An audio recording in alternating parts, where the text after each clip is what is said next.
Chapter 18, Preparation of salts. We know that there are three methods to making salts. The first two methods is to make soluble salts, and the third one is to make insoluble salts. And now we look at the first method. Okay, the first method involves acid and insoluble base, insoluble carbonate, or a metal. Okay, now look at the diagrams. This figure is to show you to make zinc sulfate crystals.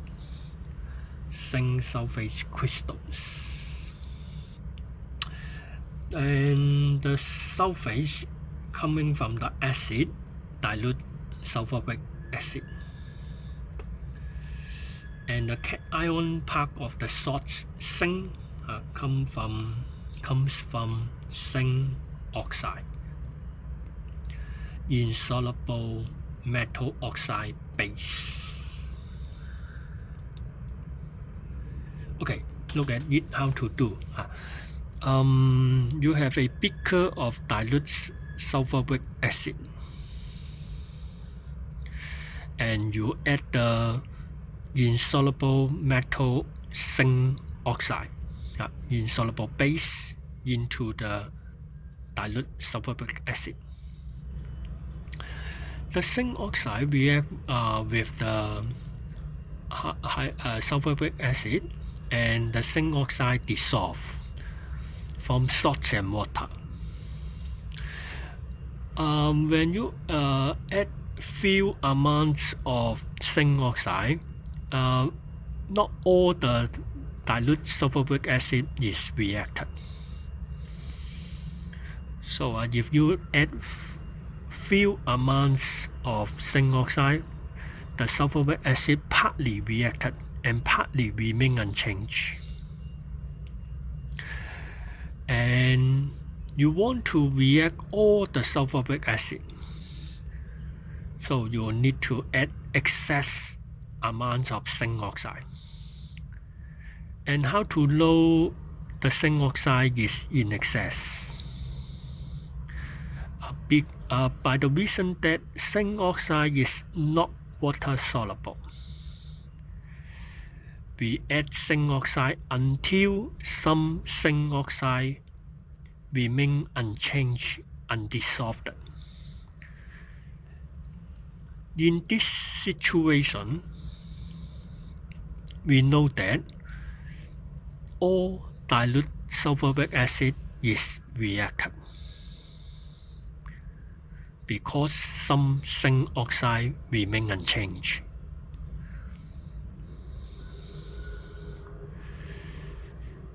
And heat is required if necessary, if you want to increase the rate of reaction.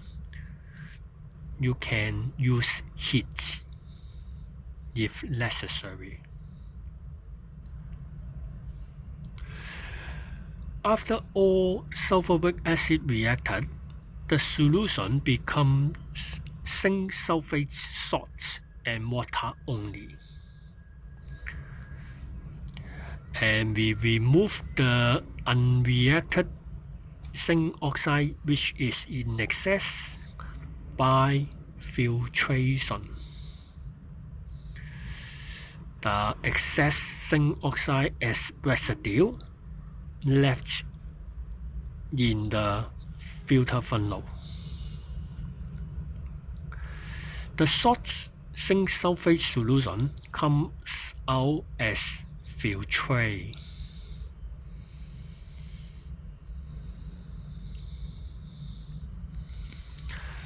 And we want to get the zinc sulfate crystal out.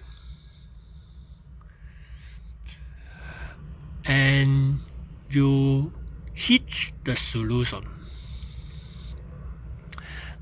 You heat the solution. There are two ways to heat. You can just direct heat, or you use the diagram. You heat on water. Water boils to steam, and steam transfer heat to zinc sulfate. And for the direct heating, the temperature reach higher than 100 degrees Celsius. While the steam bath, the maximum temperature is 100 degrees Celsius only. Okay, you can use either direct heating or steam bath. And then you want to drive away the water.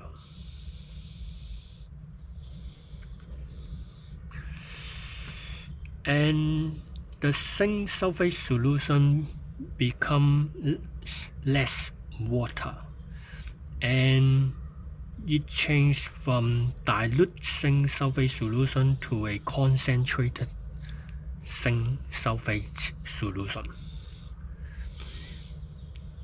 Okay. And if more and more water drive away or boil away, the zinc sulfate solution is reached to saturated solution.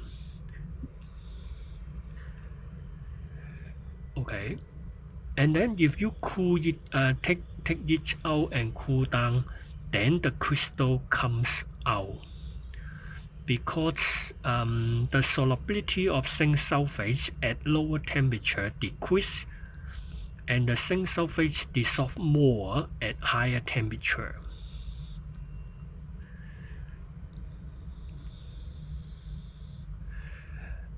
And how to know our heating is enough? You can use this way.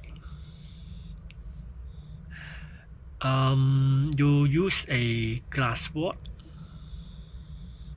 dip into the solution, and then take it out and look at the solution on the glass wort.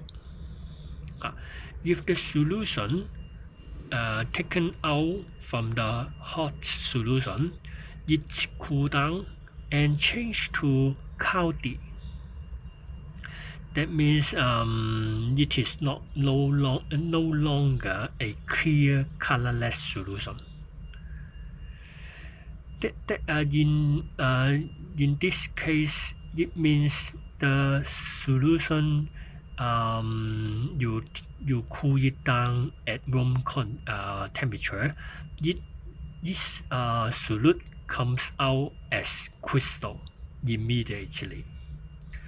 At this point, you then stop heating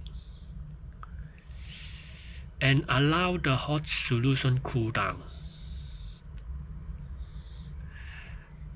During the cooling, the crystal come out. It is a process crystallization. And we prevent the dust from atmosphere go into the solution during crystallization. You can cover it by filter paper.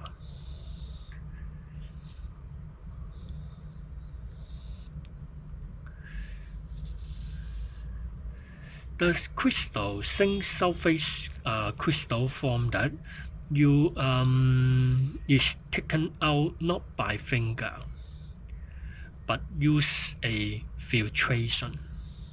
Use filtration to take out the crystal form. And this crystal on the surface of the zinc crystal, zinc sulfate crystal, they still has some saturated solution of zinc sulfate solution on its surface. And you use distilled water to wash away the zinc sulfate solution on this surface.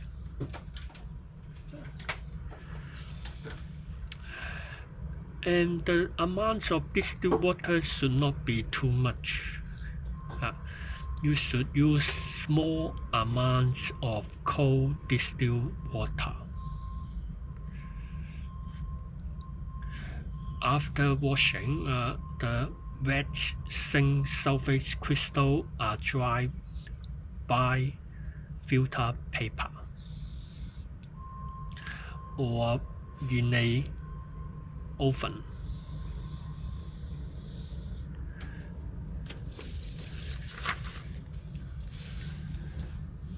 So the whole procedure, look at it again. You have a beaker of dilute sulfuric acid and use a spatula at the base zinc oxide until the zinc oxide is in excess and remains unchanged at the bottom. Remove the zinc oxide by filtration.